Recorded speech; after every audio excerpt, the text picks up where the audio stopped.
Shalom, selamat hari Minggu anak-anak. Puji Tuhan, hari ini di hari Minggu tanggal 14 Juni 2020 kembali kita bertemu di dalam acara Bible Story Sekolah Minggu AKBP Bali.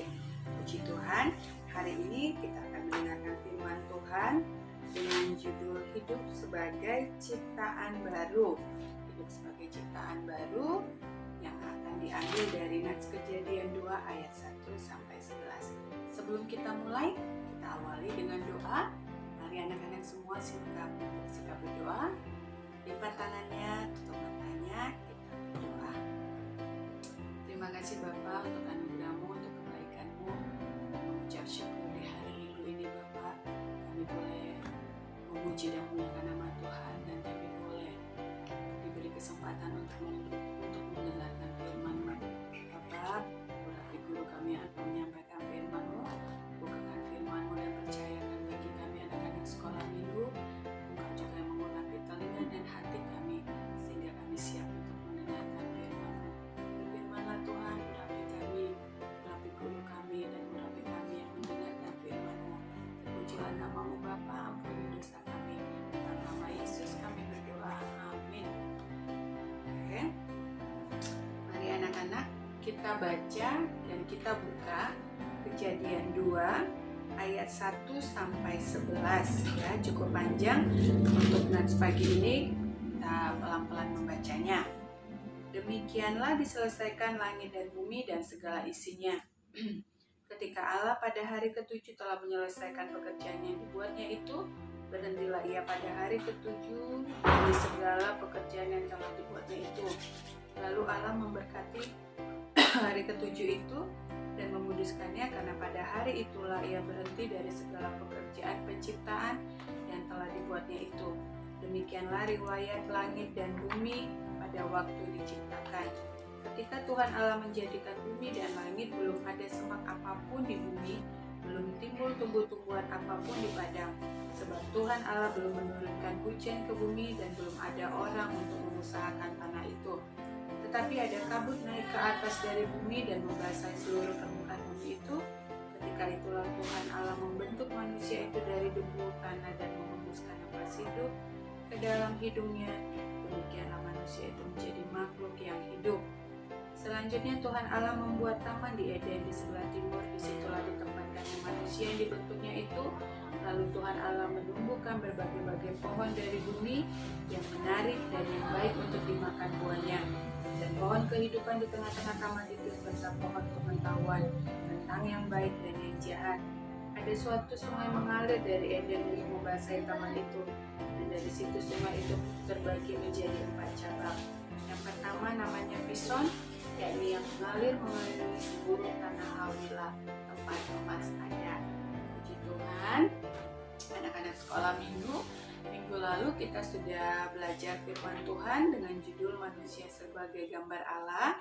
Kita sudah mereview bagaimana Tuhan menciptakan langit dan bumi beserta segala isinya, apa yang Tuhan lakukan di hari ke-6, hari pertama, hari kedua, ketiga, dan akhirnya di hari ke-6 Tuhan menciptakan hewan yang ada di darat dan manusia, dan di hari ke-7 Tuhan beristirahat. Oke, kita ulang kembali ya, mengenai penciptaan. Di hari pertama Tuhan menciptakan terang, kedua cakrawala, ketiga daratan dan tumbuh-tumbuhan, keempat benda-benda penerang, kelima binatang-binatang yang ada di laut dan yang ada di udara, keenam binatang yang ada, hewan yang ada di darat, dan manusia. Lalu di hari ketujuh Tuhan beristirahat dari penciptaannya, dan Tuhan menikmati melihat apa yang sudah Tuhan ciptakan, dan semuanya indah serta sempurna ya. Nah, di minggu ini kita kembali diingatkan firman Tuhan mengenai bagaimana manusia yang diciptakan supaya hidup sebagai ciptaan yang baru.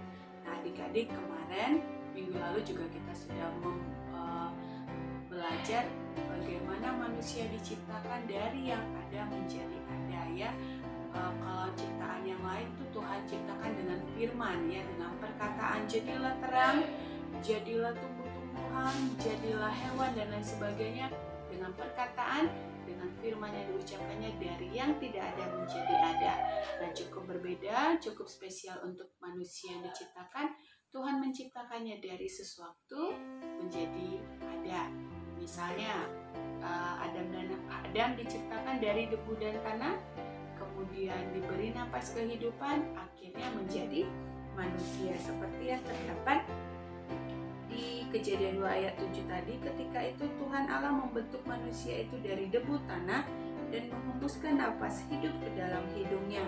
Demikianlah manusia itu menjadi makhluk yang hidup, ya. Jadi ketika Tuhan membentuk manusia dari debu dan tanah, hanya saat dibentuk saja itu dia belum menjadi makhluk hidup, ya. Tapi ketika Tuhan menghembuskan, memberikan napas kehidupan, memberikan rohnya kepada manusia itu lewat napas kehidupan yang diberikannya, itulah akhirnya menjadi makhluk hidup, ya. Luar biasa kebaikan Tuhan dan dahsyatnya bagaimana Tuhan menciptakan manusia, ya. Kemarin juga di ayat pasal Kejadian 1:26 firman Tuhan berkata manusia diciptakan menurut gambar dan rupa kita, ya. Bagaimana Tuhan menciptakan menurut gambar dan rupa Allah, dimana kita juga diberi tugas minggu lalu yang kita sudah pelajari, manusia diciptakan, manusia diberkati, dan manusia diberi tanggung jawab. Nah, untuk saat ini kita mau belajar mengenai sebagai ciptaan baru, mengenai apa yang Tuhan lakukan di hari yang ke-7. Nah, adik-adik, Tuhan menciptakan, bekerja, melakukan penciptaan langit dan bumi berserta segala isinya dimulai dari hari pertama sampai hari ke-6, ya. Nah, di hari ke-7 Tuhan berhenti melakukan penciptaannya dan Tuhan menguduskan hari yang ke-7. Dia menikmati apa yang sudah Dia ciptakan dan semuanya begitu indah dan sempurna, sungguh sangat amat baik, ya, firman Tuhan katakan. Nah, di hari ke-7 Tuhan menguduskan hari itu. Nah, apa yang mau kita ambil dari proses penciptaan yang Tuhan lakukan? Nah, di hari yang ke-7 adik-adik kan kalau sekolah itu kan ada 6 hari, ya, mulai Senin sampai Sabtu. Nah, pakai hari yang pertama sampai hari yang ke-6 itu dengan sebaik-baiknya, belajar dengan baik. Kalau kamu les dengan baik, kalau kamu bermain juga bermainlah dengan baik. Tetapi untuk di hari yang ke-7 kita, puji Tuhan, ya, di negara kita sekolah-sekolah diliburkan, kantor juga ada yang libur. Nah, itu kita diberi kesempatan mengikuti, melakukan perintah atau firman Tuhan di hari yang ke-7. Di hari Minggu kita mau menguduskan hari itu, hari perkenanan, hari untuk kita beribadah kepada Tuhan, hari untuk kita beristirahat, artinya beristirahat dari memikirkan hal-hal yang duniawi, beristirahat memikirkan hal-hal yang sia-sia. Kita coba fokus kepada Tuhan, menguduskan hari yang ke-7 dengan cara datang beribadah kepada Tuhan, hiduplah hidup yang lebih berkenan, menguduskan diri dan menguduskan hari itu, ya. Tapi bukan berarti di hari Minggu adik-adik tidak belajar, adik-adik tidak mau makan, tidak minum, atau tidak bermain, tidak seperti itu, ya. Tuhan inginkan agar kita mengingat dari 6 hari Tuhan beri kesempatan kita untuk melakukan kegiatan kita, usaha kita, adik-adik belajar, walaupun belajar sambil berdoa, ya. Tapi untuk di hari ke-7 kita lebih menguduskan hari itu untuk Tuhan. Datang ke gereja beribadah untuk Tuhan, memuliakan nama Tuhan, bersyukur untuk segala sesuatu yang Tuhan sudah berikan, ya. Nah, seperti itu. Nah, itu yang ingin kita contoh dari kisah kejadian ini, ya. Tuhan, kita mau angkat bahwa kita harus lebih sungguh-sungguh memakai hari Sabat, hari Minggu, hari ke-7 untuk lebih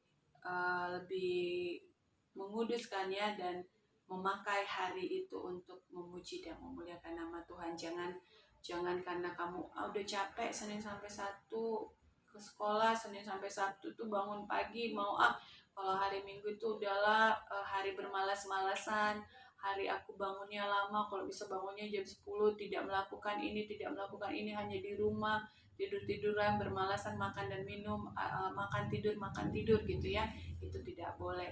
Justru di hari Minggu, kalaupun kamu karena ibadah kamu harus diharuskan akhirnya harus bangunnya pagi, itu tetap harus kamu lakukan ya nak. Jadi ingat, hari Minggu kita supaya bisa lebih kita pakai untuk rajin beribadah kepada Tuhan dan melakukan hal-hal baik, pekerjaan baik sesuai kehendak Tuhan.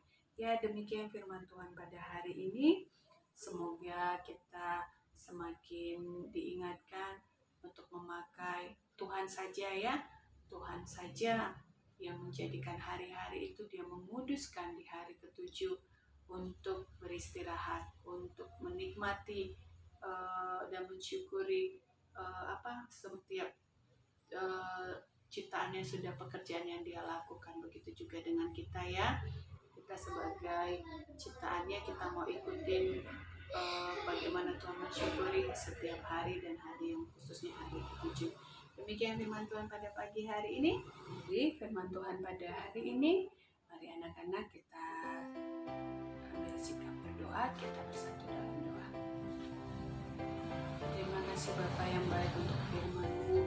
Terima kasih Tuhan kasih setia kemurahan, terima kasih Tuhan yang mencintai kami, yang memberkati kami. Tuhan yang memberikan kuasa untuk bertanggung jawab atas ciptaan-Mu. Bapa yang baik, kami mengucap syukur jika pada hari ini Tuhan mengingatkan kami untuk lebih menguduskan hari yang Kau berikan, yaitu hari yang ketujuh, di mana kami boleh memakainya untuk beribadah dengan sungguh-sungguh kepada Tuhan, boleh mengucap syukur atas hari-hari yang Tuhan berikan, dan kami mau melakukan hal-hal baik yang berkenan kepadamu. Tolong kami Allah Roh Kudus untuk mampu melakukannya dan untuk belajar seperti Bapa di surga yang telah mengajari kami, di mana Bapa telah menciptakan segala sesuatunya dari hari pertama hingga hari ke-6 bekerja untuk menciptakan segala sesuatu, dan di hari ketujuh Tuhan beristirahat, mensyukuri dan kagum atas segala yang diperbuat bagi kami. Terima kasih Bapa. Kami juga mau belajar untuk mensyukuri dan menguduskan hari ketujuh, beribadah kepada Tuhan dengan sungguh-sungguh. Ampuni dosa dan pelanggaran kami, kerjakan firman-Mu atas hidup kami Bapa, lewat Roh Kudus-Mu yang menolong kami, Roh Kudus-Mu yang memberi kami pengertian dan yang membimbing kami di dalam kebenaran-Mu. Pujilah nama-Mu, ampuni dosa dan pelanggaran kami, layakan kami. Di dalam nama Yesus kami berdoa, amin. Shalom.